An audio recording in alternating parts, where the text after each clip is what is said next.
हाँ जी, सत श्री अकाल जी सारिਆਂ ਨੂੰ। ਅੱਜ ਆਪਾਂ ਲੈ ਕੇ ਆਏ ਪੋਲੀਟੀਕਲ ਸਾਇੰਸ ਦੀ ਕਲਾਸ, ਕਿਉਂਕਿ ਪੰਜਾਬ ਕਾਂਸਟੇਬਲ ਜਾਂ ਪੰਜਾਬ ਪੁਲਿਸ, ਪੰਜਾਬ ਦਾ ਕੋਈ ਵੀ ਐਗਜ਼ਾਮ ਹੋਵੇ ਉਹਦੇ ਵਿੱਚ ਪੋਲੀਟੀਕਲ ਸਾਇੰਸ ਤੋਂ ਬਹੁਤ ਕੁਐਸਚਨ ਪੁੱਛੇ ਜਾਂਦੇ ਆ। ਤੇ ਅੱਜ ਦੀ ਆਪਣੀ ਕਲਾਸ ਜਿਹੜੀ ਸਪੈਸ਼ਲ ਪੰਜਾਬ ਪੁਲਿਸ ਕਾਂਸਟੇਬਲ ਲਈ ਆ, ਆਪਾਂ ਬਹੁਤ ਵਧੀਆ ਵਧੀਆ ਕੁਐਸਚਨ ਚੱਕ ਕੇ ਇਸ ਕਲਾਸ ਦੇ ਵਿੱਚ ਪਾਏ ਆ। 4-5 ਕਲਾਸਾਂ ਦੇ ਵਿੱਚ ਆਪਾਂ ਲਗਭਗ ਜਿਹੜੇ ਇੰਪੋਰਟੈਂਟ ਪੋਲੀਟੀਕਲ ਸਾਇੰਸ ਦੇ ਕੁਐਸਚਨ ਆ ਸਾਰੇ ਕਵਰ ਕਰਾਂਗੇ। आई होप ਤੁਹਾਨੂੰ क्लास पसंद आऊगी।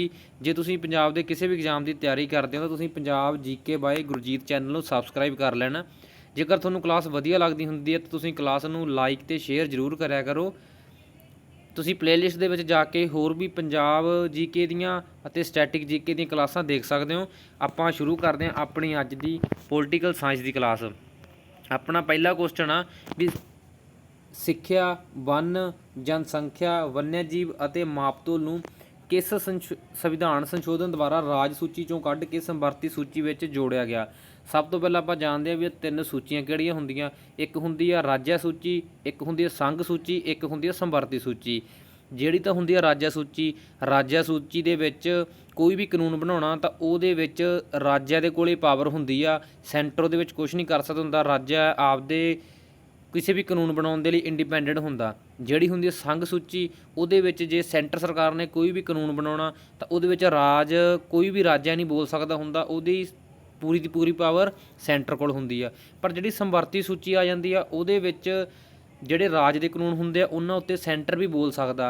एक गल तुसीं याद रखना कि जिहड़ी संवर्ती सूची हुंदी आ उहदे विच ज़्यादा पावर सेंटर कोल हुंदी आ। जेकर कोई राज्य दा कानून आ उहदे विच सेंटर भी हस्तक्षेप करदा ते जे राज ਤੇ ਸੈਂਟਰ ਦੇ ਵਿੱਚ ਕਿਸੇ ਵੀ ਕਾਨੂੰਨ ਦੇ ਮਤਭੇਦ ਹੁੰਦਾ ਤਾਂ ਰਾਜ ਸੈਂਟਰ ਕੋਲ ਜ਼ਿਆਦਾ ਪਾਵਰ ਹੋਊਗੀ। ਜਿਹੜਾ ਕਾਨੂੰਨ ਸੈਂਟਰ ਕਹੂਗਾ ਉਹੀ ਬਣੂਗਾ। ਠੀਕ ਆ। ਉਸੇ ਤਰ੍ਹਾਂ ਹੀ ਜਿਹੜਾ ਸਿੱਖਿਆ ਸੀ, ਸਿੱਖਿਆ ਦਾ, ਵਨ ਜਿਹੜੇ ਜੰਗਲ ਜੁੰਗਲ ਹੋ ਗਏ, ਜਨਸੰਖਿਆ, ਵਨਿਆਜੀਵ ਅਤੇ ਮਾਪਤੋਲ, ਇਹ 5 ਸੀਗੇ। ਇਹਨਾਂ ਨੂੰ 42ਵੇਂ ਸੰਵਿਧਾਨ ਸੰਸ਼ੋਧਨ ਦੇ ਵਿੱਚ ਪਹਿਲੇ ਰਾਜ ਸੂਚੀ ਦੇ ਵਿਸ਼ੇ ਹੁੰਦੇ ਸੀ। ਇਹਨਾਂ ਵਿਸ਼ਿਆਂ ਨੂੰ ਰਾਜ ਸੂਚੀ ਦੇ ਵਿੱਚੋਂ ਕੱਢ ਕੇ ਸੰਵਰਤੀ ਸੂਚੀ ਵਿੱਚ ਪਾ ਦਿੱਤਾ। ਤਾਂ ਤੁਸੀਂ ਯਾਦ ਰੱਖਣਾ ਬਹੁਤ ਇੰਪੋਰਟੈਂਟ ਸੰਵਿਧਾਨ ਸੰਸ਼ੋਧਨ ਹੈ ਇਹ 42ਵਾਂ ਸੰਵਿਧਾਨ ਸੰਸ਼ੋਧਨ। ਇਹ ਜਿਹੜੇ 5 ਵਿਸ਼ੇ ਸੀਗੇ ਇਹਨਾਂ ਨੂੰ ਰਾਜ ਸੂਚੀ ਵਿੱਚੋਂ ਕੱਢ ਕੇ ਸੰਵਰਤੀ ਸੂਚੀ ਵਿੱਚ ਪਾ ਦਿੱਤਾ ਸੀ। ਨੈਕਸਟ ਕੁਐਸਚਨ, ਪ੍ਰਸਤਾਵਨਾ ਵਿੱਚ ਸਮਾਜਵਾਦ, ਪੰਥ ਨਿਰਪੇਕਸ਼ ਅਤੇ ਅਖੰਡਤਾ ਇਹਨਾਂ ਨੂੰ ਕਿਸ ਸੰਵਿਧਾਨ ਸੰਸ਼ੋਧਨ ਦੁਆਰਾ ਜੋੜਿਆ ਗਿਆ। ਤਾਂ ਪਹਿਲਾਂ ਇਹ 3 ਸ਼ਬਦ ਸੀਗੇ ਜਿਹੜੇ ਪ੍ਰਸਤਾਵਨਾ ਦੇ ਵਿੱਚ, ਜਦੋਂ ਮੂਲ ਪ੍ਰਸਤਾਵਨਾ ਸੀ ਉਹਦੇ ਵਿੱਚ ਨਹੀਂ ਸੀਗੇ। ਪਰ ਜਿਹੜਾ 42ਵਾਂ ਸੰਵਿਧਾਨ ਸੰਸ਼ੋਧਨ ਹੋਇਆ ਸੀਗਾ ਉਹਦੇ ਦੁਆਰਾ ਸਮਾਜਵਾਦ, ਪੰਥ ਨਿਰਪੇਕਸ਼ ਅਤੇ ਅਖੰਡਤਾ ਇਹ 3 ਸ਼ਬਦ ਸੰਵਿਧਾਨ ਦੀ ਪ੍ਰਸਤਾਵਨਾ ਦੇ ਵਿੱਚ ਜੋੜੇ ਗਏ। ਜਿਹੜਾ 44ਵਾਂ ਸੰਵਿਧਾਨ ਸੰਸ਼ੋਧਨ ਸੀਗਾ ਇਹਦੇ ਵਿੱਚ ਕੀ ਹੋਇਆ ਸੀਗਾ, ਜਿਹੜਾ ਆਪਣਾ ਸੰਪत्ति ਦਾ ਅਧਿਕਾਰ ਸੀਗਾ ਆਰਟੀਕਲ 31 ਦੇ ਵਿੱਚ ਪਹਿਲਾਂ ਆਪਣਾ ਮੌਲਿਕ ਅਧਿਕਾਰ ਸੀਗਾ। ਪਰ ਆਰਟੀਕਲ 44 ਸੰਵਿਧਾਨ ਸੰਸ਼ੋਧਨ 44ਵਾਂ ਸੰਵਿਧਾਨ ਸੰਸ਼ੋਧਨ ਹੋਇਆ ਜਿਹੜਾ 1978 ਦੇ ਵਿੱਚ, ਇਹਦੇ ਵਿੱਚ ਇਹਨਾਂ ਨੇ ਜਿਹੜਾ ਸੰਪत्ति ਦਾ ਅਧਿਕਾਰ ਸੀ ਉਹਨੂੰ ਇੱਕ ਲੀਗਲ ਰਾਈਟ ਬਣਾ ਦਿੱਤਾ ਤੇ ਆਰਟੀਕਲ 300A ਦੇ ਵਿੱਚ ਕਰ ਦਿੱਤਾ ਗਿਆ। ਠੀਕ ਆ। ਆਰਟੀਕਲ 31 ਵਿੱਚੋਂ ਕੱਢ ਦਿੱਤਾ। ਤਾਂ ਯਾਦ ਰੱਖਣਾ ਜਿਹੜਾ 42ਵਾਂ ਸੰਵਿਧਾਨ ਸੰਸ਼ੋਧਨ ਹੋਇਆ ਸੀ ਉਹ ਹੋਇਆ ਸੀਗਾ 1976 ਦੇ ਵਿੱਚ। ਪਰ ਜਿਹੜਾ 44ਵਾਂ ਸੰਵਿਧਾਨ ਸੰਸ਼ੋਧਨ ਹੋਇਆ ਸੀਗਾ ਜਿਹਦੇ ਵਿੱਚ ਸੰਪत्ति ਦੇ ਅਧਿਕਾਰ ਨੂੰ ਮੌਲਿਕ ਅਧਿਕਾਰਾਂ ਵਿੱਚੋਂ ਕੱਢ ਦਿੱਤਾ ਗਿਆ ਸੀਗਾ ਉਹ ਹੋਇਆ ਸੀ 1978 ਦੇ ਵਿੱਚ। ਨੈਕਸਟ ਕੁਐਸਚਨ ਦੇਖਦੇ ਹਾਂ, ਮੌਲਿਕ ਕਰਤੱਵ ਕਿਸ ਸੰਵਿਧਾਨ ਸੰਸ਼ੋਧਨ ਦੁਆਰਾ ਜੋੜਿਆ ਗਿਆ। ਤਾਂ ਜਿਹੜੇ ਆਪਣੇ ਟੋਟਲ 11 ਮੌਲਿਕ ਕਰਤੱਵ ਆ ਇਹ ਵੀ 42ਵੇਂ ਸੰਵਿਧਾਨ ਸੰਸ਼ੋਧਨ ਦੁਆਰਾ ਜੋੜੇ ਗਏ ਆ। ਜਦੋਂ ਇਹ ਜੋੜੇ ਗਏ ਉਦੋਂ ਇਹ 10 ਮੌਲਿਕ ਕਰਤੱਵ ਹੁੰਦੇ ਸੀ। ਪਰ ਜਿਹੜਾ 86ਵਾਂ ਸੰਵਿਧਾਨ ਸੰਸ਼ੋਧਨ ਹੋਇਆ ਸੀਗਾ 86ਵੇਂ ਸੰਵਿਧਾਨ ਸੰਸ਼ੋਧਨ ਦੁਆਰਾ 11ਵਾਂ ਮੌਲਿਕ ਕਰਤੱਵ ਵੀ ਜੋੜਿਆ ਗਿਆ, ਆਰਟੀਕਲ 21A ਜੋੜਿਆ ਗਿਆ। ਤਾਂ ਤੁਸੀਂ ਯਾਦ ਰੱਖਣਾ ਵੀ ਜਿਹੜਾ 86ਵਾਂ ਸੰਵਿਧਾਨ ਸੰਸ਼ੋਧਨ ਹੋਇਆ ਸੀਗਾ ਉਹਦੇ ਦੁਆਰਾ ਹੀ 11ਵਾਂ ਮੌਲਿਕ ਕਰਤੱਵ ਜੋੜਿਆ ਗਿਆ। ਪਰ ਜਦੋਂ ਇਹ ਲਾਗੂ ਹੋਏ ਸੀ ਉਦੋਂ ਇਹ 10 ਹੀ ਮੌਲਿਕ ਕਰਤੱਵ ਸੀਗੇ। ਇਹ 3 ਇੰਪੋਰਟੈਂਟ ਕੁਐਸਚਨ ਸੀਗੇ, ਇਹ 42ਵੇਂ ਸੰਵਿਧਾਨ ਸੰਸ਼ੋਧਨ ਤੋਂ ਸੀਗੇ। ਠੀਕ ਆ, ਯਾਦ ਰੱਖਣਾ। ਨੈਕਸਟ ਕੁਐਸਚਨ ਆ ਵੀ ਜਿਹੜੀ 10ਵੀਂ ਅਨੁਸੂਚੀ ਆ 10ਵੀਂ ਅਨੁਸੂਚੀ ਕਿਹੜੇ ਸੰਵਿਧਾਨ ਸੰਸ਼ੋਧਨ ਦੁਆਰਾ ਜੋੜੀ ਗਈ। ਹੁਣ ਆਪਾਂ ਦੇਖਦੇ ਹਾਂ ਵੀ ਜਿਹੜਾ 52ਵਾਂ ਸੰਵਿਧਾਨ ਸੰਸ਼ੋਧਨ ਹੋਇਆ ਸੀਗਾ ਉਹਦੇ ਦੁਆਰਾ 10ਵੀਂ ਅਨੁਸੂਚੀ ਜੋੜੀ ਗਈ। ਤੇ ਹੁਣ ਦੇਖਦੇ ਹਾਂ ਵੀ 10ਵੀਂ ਅਨੁਸੂਚੀ 'ਚ ਕੀ ਆ, ਜਿਹੜਾ ਦਲ ਬਦਲ ਤੋਂ ਰਿਲੇਟਡ ਕਾਨੂੰਨ ਆ ਉਹ 10ਵੀਂ ਅਨੁਸੂਚੀ ਦੇ ਵਿੱਚ ਆ। ਤਾਂ ਯਾਦ ਰੱਖਣਾ ਕਿ 10ਵੀਂ ਸੂਚੀ ਦੇ ਵਿੱਚ ਕਿਹੜਾ ਕਾਨੂੰਨ ਆ, ਦਲ ਬਦਲ। ਤਾਂ ਉਹ ਕਦੋਂ ਜੋੜਿਆ ਗਿਆ ਸੀ, ਉਹ 52ਵੇਂ ਸੰਵਿਧਾਨ ਸੰਸ਼ੋਧਨ ਦੇ ਦੁਆਰਾ ਜੋੜਿਆ ਗਿਆ ਸੀਗਾ। ਨੈਕਸਟ ਕੁਐਸਚਨ ਆ, ਵੋਟ ਪਾਉਣ ਦਾ ਅਧਿਕਾਰ ਕਿਸ ਸੰਵਿਧਾਨ ਸੰਸ਼ੋਧਨ ਦੁਆਰਾ 21 ਸਾਲ ਤੋਂ ਘਟਾ ਕੇ 18 ਸਾਲ ਕਰ ਦਿੱਤਾ ਗਿਆ। ਤਾਂ ਪਹਿਲਾਂ ਵੋਟ ਪਾਉਣ ਦਾ ਅਧਿਕਾਰ ਹੁੰਦਾ ਸੀਗਾ 21 ਸਾਲ, ਪਰ ਬਾਅਦ ਦੇ ਵਿੱਚ ਉਹਨੂੰ ਘਟਾ ਕੇ 18 ਸਾਲ ਦੀ ਉਮਰ ਤੱਕ ਕਰ ਦਿੱਤਾ ਸੀਗਾ। ਇਹ ਕਦੋਂ ਹੋਇਆ ਸੀ? ਇਹ ਹੋਇਆ ਸੀਗਾ ਜੀ 61ਵਾਂ ਸੰਵਿਧਾਨ ਸੰਸ਼ੋਧਨ 1989 ਦੇ ਵਿੱਚ। ਤੇ ਇਹ ਕੁਐਸਚਨ ਬਹੁਤ ਵਾਰ ਪੁੱਛਿਆ ਜਾਂਦਾ ਹੁੰਦਾ ਵੀ ਵੋਟ ਪਾਉਣ ਦੀ ਉਮਰ 21 ਸਾਲ ਤੋਂ ਘਟਾ ਕੇ 18 ਸਾਲ ਕਦੋਂ ਕੀਤੀ ਸੀ? ਇਹ ਕੀਤੀ ਸੀ 1989 ਦੇ ਵਿੱਚ। ਜੇ ਪੁੱਛਿਆ ਜਾਵੇ ਵੀ ਸੰਵਿਧਾਨ ਸੰਸ਼ੋਧਨ ਕਿਹੜਾ ਸੀਗਾ ਤਾਂ ਤੁਸੀਂ ਦੱਸ ਦੇਣਾ ਕਿ ਸੰਵਿਧਾਨ ਸੰਸ਼ੋਧਨ ਸੀਗਾ 61ਵਾਂ। ਨੈਕਸਟ ਕੁਐਸਚਨ ਆ 71ਵੇਂ ਸੰਵਿਧਾਨ ਸੰਸ਼ੋਧਨ ਦੁਆਰਾ ਕਿਹੜੀ ਭਾਸ਼ਾ ਜੋੜੀ ਗਈ ਸੀ? ਹੁਣ ਆਪਾਂ ਦੇਖਦੇ ਹਾਂ ਵੀ ਆਪਣੇ ਮੂਲ ਸੰਵਿਧਾਨ ਦੇ ਵਿੱਚ ਕਿੰਨੀਆਂ ਭਾਸ਼ਾਵਾਂ ਸੀਗੀਆਂ।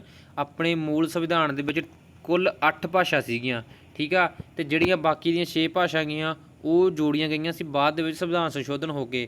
3 ਸੰਵਿਧਾਨ ਸੰਸ਼ੋਧਨ ਹੋਏ ਸੀ ਟੋਟਲ ਜਿਨ੍ਹਾਂ ਦੁਆਰਾ ਭਾਸ਼ਾ ਨੂੰ ਜੋੜਿਆ ਗਿਆ ਸੀਗਾ। ਜਿਹੜਾ 71ਵਾਂ ਸੰਵਿਧਾਨ ਸੰਸ਼ੋਧਨ ਹੋਇਆ ਸੀਗਾ ਨਾ ਉਹਦੇ ਵਿੱਚ 3 ਭਾਸ਼ਾਵਾਂ ਜੋੜੀਆਂ ਗਈਆਂ ਸੀ। ਕਿਹੜੀਆਂ ਕਿਹੜੀਆਂ ਸੀਗੀਆਂ? ਨੇਪਾਲੀ, ਮਣੀਪੁਰੀ ਅਤੇ ਕੋਂਕਣੀ। ਇਹਦੀ ਟ੍ਰਿਕ ਵੀ ਹੁੰਦੀ ਹੈ ਇੱਕ ਨਮਕ ਤੋਂ ਤੁਸੀਂ ਯਾਦ ਰੱਖ ਸਕਦੇ ਹੋ ਵੀ ਇਹ 3 ਭਾਸ਼ਾਵਾਂ 71ਵੇਂ ਸੰਵਿਧਾਨ ਸੰਸ਼ੋਧਨ ਦੁਆਰਾ ਜੋੜੀਆਂ ਗਈਆਂ ਸੀਗੀਆਂ। ਨਮਕ ਤੋਂ ਟ੍ਰਿਕ ਆ ਨੇਪਾਲੀ, ਮਣੀਪੁਰੀ ਅਤੇ ਕੈ ਤੋਂ ਕੋਂਕਣੀ, ਠੀਕ ਆ। ਆਈ ਹੋਪ ਤੁਹਾਨੂੰ ਇਹ ਟ੍ਰਿਕ ਯਾਦ ਰਹੂਗੀ। ਇਹ 3 ਭਾਸ਼ਾਵਾਂ ਜ਼ਿਆਦਾਤਰ ਇਹੀ ਪੁੱਛੀਆਂ ਜਾਂਦੀਆਂ ਹੁੰਦੀਆਂ ਵੀ 71ਵੇਂ ਸੰਵਿਧਾਨ ਸੰਸ਼ੋਧਨ ਦੁਆਰਾ ਕਿਹੜੀਆਂ 3 ਬੋਲੀਆਂ ਜੋੜੀਆਂ ਗਈਆਂ ਸੀ। ਇੱਕ ਨੇਪਾਲੀ ਜੋੜੀ ਗਈ ਸੀ, ਮਣੀਪੁਰੀ ਜੋੜੀ ਗਈ ਸੀ, ਕੋਂਕਣੀ, ਠੀਕ ਆ। ਇਹ ਨਮਕ ਤੋਂ ਤੁਸੀਂ ਟ੍ਰਿਕ ਯਾਦ ਰੱਖ ਲੈਣੀ ਆ।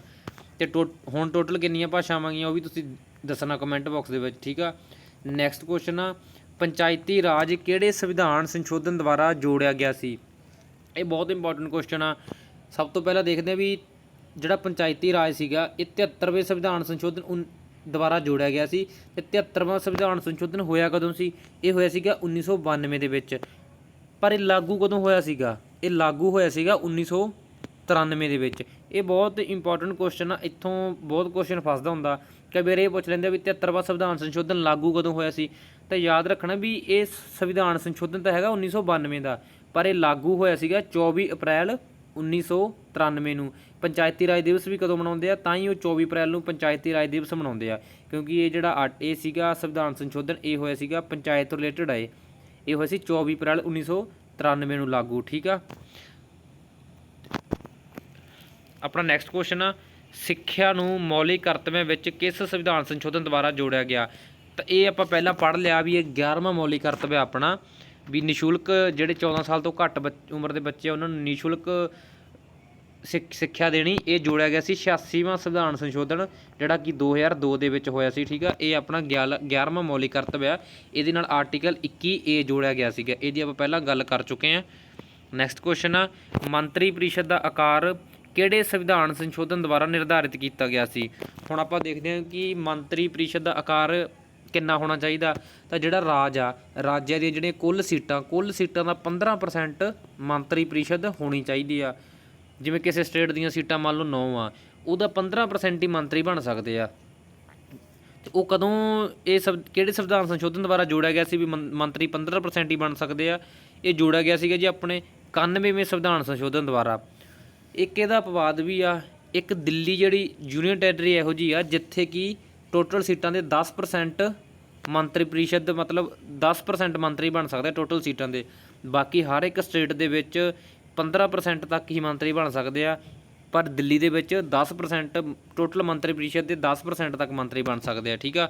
ਇਹ ਤੁਸੀਂ ਯਾਦ ਰੱਖਣਾ ਦਿੱਲੀ ਦੇ ਵਿੱਚ 10% ਆ। ਨੈਕਸਟ ਕੁਐਸਚਨ ਆ ਇਹੋ ਜਿਹਾ ਇੱਕ ਸੰਵਿਧਾਨ ਸੰਸ਼ੋਧਨ ਦੱਸੋ ਜਿਸ ਨੂੰ ਸੁਪਰੀਮ ਕੋਰਟ ਨੇ ਰੱਦ ਕਰ ਦਿੱਤਾ ਸੀ। ਤਾਂ ਇਹ ਜਿਹੜਾ 99ਵਾਂ ਸੰਵਿਧਾਨ ਸੰਸ਼ੋਧਨ ਸੀਗਾ ਨਾ ਇਹਨੂੰ ਸੁਪਰੀਮ ਕੋਰਟ ਨੇ ਰੱਦ ਕਰ ਦਿੱਤਾ ਸੀ। ਇੱਕ ਹੀ ਇਹੋ ਜਿਹਾ ਸੰਵਿਧਾਨ ਸੰਸ਼ੋਧਨ ਆ ਜਿਹੜਾ ਕਿ ਲਾਗੂ ਹੋ ਗਿਆ ਸੀ, ਬਟ ਬਾਅਦ ਦੇ ਵਿੱਚ ਇਹਨੂੰ ਸੁਪਰੀਮ ਕੋਰਟ ਨੇ ਕਹਿੰਦਾ ਇਹਨੂੰ ਰੱਦ ਕਰਤਾ ਸੀ, ਠੀਕ ਆ। ਜਿਹੜਾ 100ਵਾਂ ਸੰਵਿਧਾਨ ਸੰਸ਼ੋਧਨ ਸੀਗਾ ਇਹ ਸੀਗਾ 3 ਬਿੱਘਾ ਕੋਰੀਡੋਰ ਤੋਂ ਸੰਬੰਧਿਤ ਜਿਹੜਾ ਬੰਗਲਾਦੇਸ਼ ਨਾਲ ਸੀਗਾ, ਠੀਕ ਆ। ਤੁਸੀਂ ਬਸ ਸਿਰਫ ਇੰਨਾ ਯਾਦ ਰੱਖਣਾ ਵੀ 3 ਬਿੱਘਾ ਕੋਰੀਡੋਰ ਨਾਲ ਸੰਬੰਧ ਕਿਹੜਾ ਸੰਵਿਧਾਨ ਸੰਸ਼ੋਧਨ ਆ ਉਹ ਸੀਗਾ 100ਵਾਂ। 86ਵਾਂ ਸੰਵਿਧਾਨ ਸੰਸ਼ੋਧਨ ਆਪਾਂ ਦੇਖ ਲਿਆ। 11ਵਾਂ ਮੌਲਿਕ ਕਰਤੱਵ ਜੋੜਿਆ ਗਿਆ 2002 ਦੇ ਵਿੱਚ ਹੋਇਆ ਸੀਗਾ ਇਹ। ਨੈਕਸਟ ਕੁਐਸਚਨ ਅੱਗੇ ਆਈ ਗਿਆ 3 ਬਿੱਘਾ ਕੋਰੀਡੋਰ ਨਾਲ ਸੰਬੰਧਿਤ ਕਿਹੜਾ ਸੰਵਿਧਾਨ ਸੰਸ਼ੋਧਨ ਆ? ਉਹ ਆ 100ਵਾਂ ਸੰਵਿਧਾਨ ਸੰਸ਼ੋਧਨ, ਠੀਕ ਆ। ਅਤੇ 99ਵਾਂ ਸੰਵਿਧਾਨ ਸੰਸ਼ੋਧਨ ਇਹੋ ਜਿਹਾ ਸੰਸ਼ੋਧਨ ਆ ਜਿਹਨੂੰ ਕਿ ਸੁਪਰੀਮ ਕੋਰਟ ਨੇ ਰੱਦ ਕਰ ਦਿੱਤਾ ਸੀ। ਨੈਕਸਟ ਕੁਐਸਚਨ ਆ GST ਨਾਲ ਸੰਬੰਧਿਤ ਕਿਹੜਾ ਸੰਵਿਧਾਨ ਸੰਸ਼ੋਧਨ ਆ? ਤਾਂ GST ਨਾਲ ਸੰਬੰਧਿਤ ਆ 101ਵਾਂ ਸੰਵਿਧਾਨ ਸੰਸ਼ੋਧਨ। GST ਕਦੋਂ ਲਾਗੂ ਹੋਈ ਸੀ? GST ਲਾਗੂ ਹੋਈ ਸੀਗੀ 2017 ਦੇ ਵਿੱਚ। ਸ਼ਾਇਦ ਇਹ ਅਪ੍ਰੈਲ ਦੀ ਕੋਈ ਤਰੀਕ ਸੀਗੀ, ਮੈਨੂੰ ਕਰੈਕਟ ਤਰੀਕ ਨਹੀਂ ਯਾਦ ਗਈ, ਇਹ 2017 ਦੇ ਵਿੱਚ ਲਾਗੂ ਹੋਈ ਆ ਅਤੇ ਸੰਵਿਧਾਨ ਸੰਸ਼ੋਧਨ 101ਵਾਂ ਸੰਵਿਧਾਨ ਸੰਸ਼ੋਧਨ GST ਨਾਲ ਸੰਬੰਧਿਤ ਆ। ਜਿਹੜਾ ਐਂਗਲੋ ਇੰਡੀਅਨ, ਜਿਹੜੇ 2 ਐਂਗਲੋ ਇੰਡੀਅਨ ਚੁਣੇ ਜਾਂਦੇ ਹੁੰਦੇ ਸੀ ਰਾਸ਼ਟਰਪਤੀ ਦੁਆਰਾ, ਉਹ 104ਵੇਂ ਸੰਵਿਧਾਨ ਸੰਸ਼ੋਧਨ ਦੁਆਰਾ ਹਟਾ ਦਿੱਤੇ ਗਏ ਆ। ਅਤੇ ਜਿਹੜਾ SC ST ਦਾ 10% ਦਾ 10 ਸਾਲ ਦਾ ਹੋਰ ਆਰਕਸ਼ਣ ਵਧਾ ਦਿੱਤਾ ਗਿਆ, ਉਹ ਵੀ 104ਵੇਂ ਸੰਵਿਧਾਨ ਸੰਸ਼ੋਧਨ ਦੇ ਅੰਦਰ ਹੀ ਵਧਾਇਆ ਗਿਆ। ਨੈਕਸਟ ਅੱਗੇ ਆ ਗਿਆ ਕੁਐਸਚਨ, SC ST ਦਾ ਰਿਜ਼ਰਵੇਸ਼ਨ 10 ਸਾਲ ਲਈ ਕਿਸ ਸੰਵਿਧਾਨ ਸੰਸ਼ੋਧਨ ਵਿੱਚ ਵਧਾਇਆ ਗਿਆ? ਤਾਂ ਜਿਹੜਾ 104ਵਾਂ ਸੰਵਿਧਾਨ ਸੰਸ਼ੋਧਨ ਸੀਗਾ ਨਾ, ਉਹਦੇ ਵਿੱਚ ਕਿਹਾ ਗਿਆ ਵੀ ਜਿਹੜਾ SC ST ਦਾ ਰਿਜ਼ਰਵੇਸ਼ਨ ਹੁੰਦਾ ਵੋਟਾਂ ਦੇ ਵਿੱਚ, ਉਹ ਅੱਗੇ 10 ਸਾਲ ਲਈ ਹੋਰ ਵਧਾ ਦਿੱਤਾ ਗਿਆ। ਇਹਦੇ ਵਿੱਚ ਹੀ ਜਿਹੜੇ 2 ਐਂਗਲੋ ਇੰਡੀਅਨ ਰਾਸ਼ਟਰਪਤੀ ਨੋਮੀਨੇਟ ਕਰਦਾ ਸੀਗਾ, ਠੀਕ ਹੈ, ਲੋਕ ਸਭਾ ਦੇ ਵਿੱਚ, ਉਹ ਹੁਣ ਖਤਮ ਕਰ ਦਿੱਤੇ ਗਏ, ਉਹਨਾਂ ਨੂੰ ਰਾਸ਼ਟਰਪਤੀ ਨਹੀਂ ਮਨੋਨੀਤ ਕਰ ਸਕਦਾ। ਨੈਕਸਟ ਕੁਐਸਚਨ ਆ, ਐਂਗਲੋ ਇੰਡੀਅਨ ਦਾ ਰਿਜ਼ਰਵੇਸ਼ਨ, ਇਹ ਆਪਾਂ ਪੜ੍ਹ ਲਿਆ ਵੀ 104ਵੇਂ ਸੰਵਿਧਾਨ ਸੰਸ਼ੋਧਨ ਵਿੱਚ ਖਤਮ ਕਰ ਦਿੱਤਾ ਗਿਆ। ਨੈਕਸਟ ਕੁਐਸਚਨ ਦੇਖਦੇ ਹਾਂ, 1955 ਵਿੱਚ ਆਜ਼ਾਦ ਭਾਰਤ ਦੇ ਪਹਿਲੇ ਵਿਧੀ ਆਯੋਗ ਦੇ ਪਹਿਲੇ ਅਧਿਕਸ਼ ਕੌਣ ਸੀ? ਤਾਂ ਜਿਹੜਾ 1955 ਦੇ ਵਿੱਚ ਆਜ਼ਾਦ ਭਾਰਤ ਦਾ ਪਹਿਲਾ ਵਿਧੀ ਆਯੋਗ ਬਣਿਆ ਸੀਗਾ ਨਾ, ਉਹਦੇ ਪਹਿਲੇ ਅਧਿਕਸ਼ ਸੀਗੇ MC ਸੀਤਲਵਾੜ।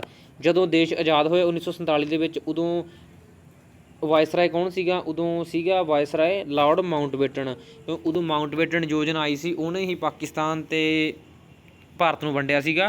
ਅਤੇ ਜਿਹੜਾ ਲਾਰਡ ਕਰਜ਼ਨ ਦੇ ਟਾਈਮ ਦੇ ਵਿੱਚ ਬੰਗਾਲ ਵਿਭਾਜਨ ਹੋਇਆ ਸੀ 1905 ਦੇ ਵਿੱਚ, ਠੀਕ ਆ। ਤੁਸੀਂ ਯਾਦ ਰੱਖਣਾ ਵੀ ਪਹਿਲੇ ਵਿਧੀ ਆਯੋਗ ਦੇ ਅਧਿਕਸ਼ ਤਾਂ ਸੀਗੇ MC ਸੀਤਲਵਾੜ, ਅਤੇ 1947 ਦੀ ਵੰਡ ਵੇਲੇ ਮਾਊਂਟਬੇਟਨ ਵਾਇਸਰਾਏ ਸੀ, ਅਤੇ ਮਾਊਂਟਬੇਟਨ ਯੋਜਨਾ ਹੀ ਆਈ ਸੀਗੀ ਜਿਹਨੇ ਕਿ ਪਾਕਿਸਤਾਨ ਅਤੇ ਭਾਰਤ ਨੂੰ ਵੰਡਿਆ ਸੀ, ਅਤੇ ਕਰਜ਼ਨ ਦੇ ਟਾਈਮ ਦੇ ਵਿੱਚ ਬੰਗਾਲ ਵਿਭਾਜਨ ਹੋਇਆ ਸੀ, ਠੀਕ ਆ।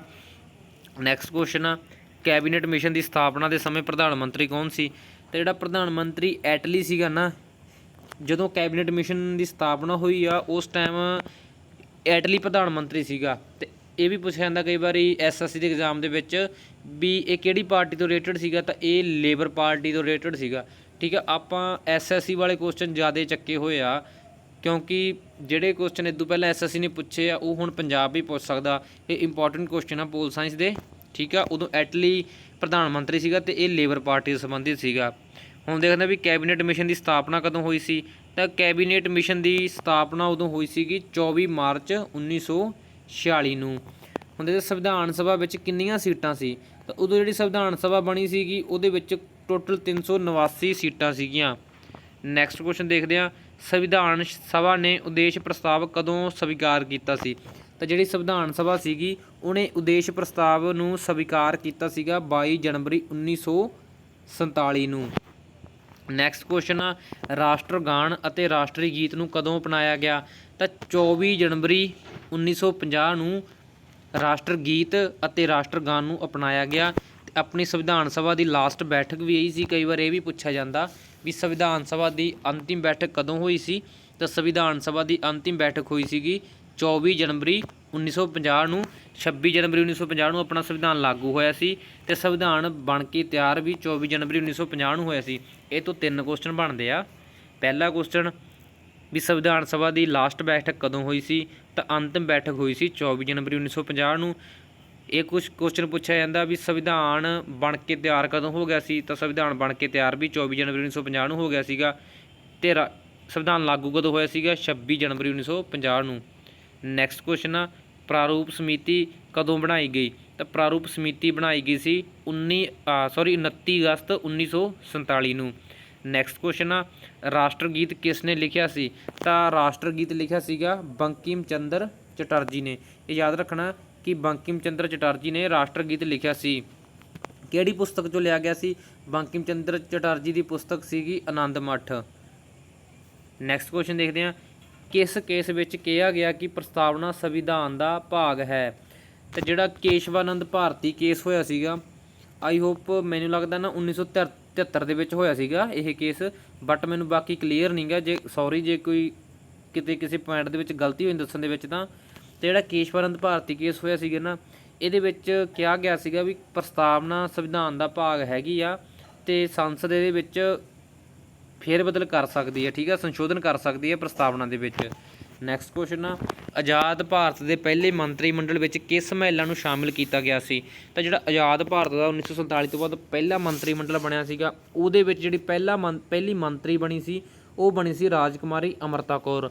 ਤੇ ਇਹ ਕੌਣ ਸੀ? ਇਹ ਸੀਗੀ ਸਵਾਸਥ ਮੰਤਰੀ। ਠੀਕ ਹੈ, ਯਾਦ ਰੱਖਣਾ ਕਿ ਪਹਿਲੀ ਮਹਿਲਾ ਮੰਤਰੀ ਰਾਜਕੁਮਾਰੀ ਅੰਮ੍ਰਿਤਾ ਕੌਰ ਸੀਗੀ ਤੇ ਇਹ ਸਵਾਸਥ ਦੇ ਮੰਤਰੀ ਸੀ। ਕਈ ਵਾਰ ਇਹ ਵੀ ਪੁੱਛਿਆ ਜਾਂਦਾ ਵੀ ਰਾਜਕੁਮਾਰੀ ਅੰਮ੍ਰਿਤਾ ਕੌਰ ਕਿਹੜੀ ਮੰਤਰੀ ਸੀ? ਤਾਂ ਉਹ ਸਵਾਸਥ ਮੰਤਰੀ ਸੀ। ਸਰੋਜਨੀ ਨਾਇਡੂ ਬਾਰੇ ਆਪਾਂ ਪੜ੍ਹਿਆ ਹੋਇਆ ਵੀ 1925 ਦੇ ਵਿੱਚ ਜਿਹੜਾ ਕਾਂਗਰਸ ਦਾ ਅਧਿਵੇਸ਼ਨ ਹੋਇਆ ਸੀਗਾ ਉਹਦੀ ਅਧਿਕਸ਼ਤਾ ਸਰੋਜਨੀ ਨਾਇਡੂ ਨੇ ਕੀਤੀ ਸੀ, ਤੇ ਪਰ ਜਿਹੜਾ 1914 ਦੇ ਵਿੱਚ ਕਾਂਗਰਸ ਦਾ ਅਧਿਵੇਸ਼ਨ ਹੋਇਆ ਸੀਗਾ ਉਹਦੀ ਅਧਿਕਸ਼ਤਾ ਕੀਤੀ ਸੀਗੀ ਐਨੀ ਬੈਂਸਟ ਨੇ।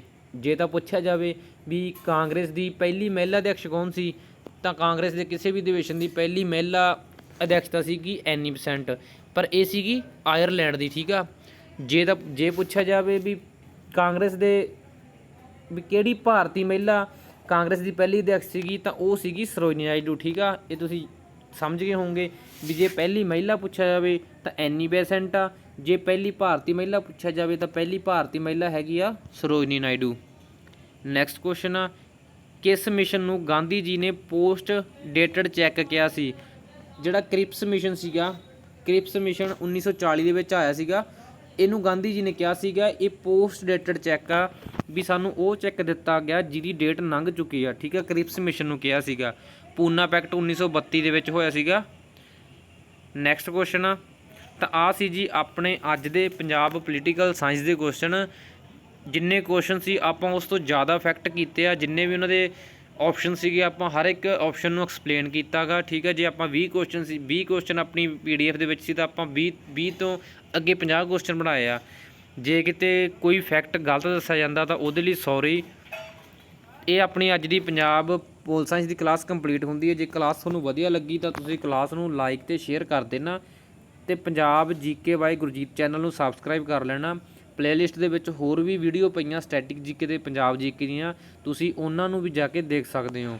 ਅੱਗੇ ਆਪਾਂ ਪੰਜਾਬ ਪੋਲੀਟੀਕਲ ਸਾਇੰਸ ਦੀਆਂ ਹੋਰ ਵੀਡੀਓ ਲੈ ਕੇ ਆਵਾਂਗੇ ਇੰਪੋਰਟੈਂਟ ਆਰਟੀਕਲ ਤੋਂ ਜਿਹੜੀਆਂ ਵੀ ਕੁਐਸਚਨ ਬਣਦੇ। ਤਾਂ ਅੱਜ ਦੀ ਆਪਣੀ ਕਲਾਸ ਇੱਥੇ ਹੀ ਖਤਮ ਹੁੰਦੀ ਆ।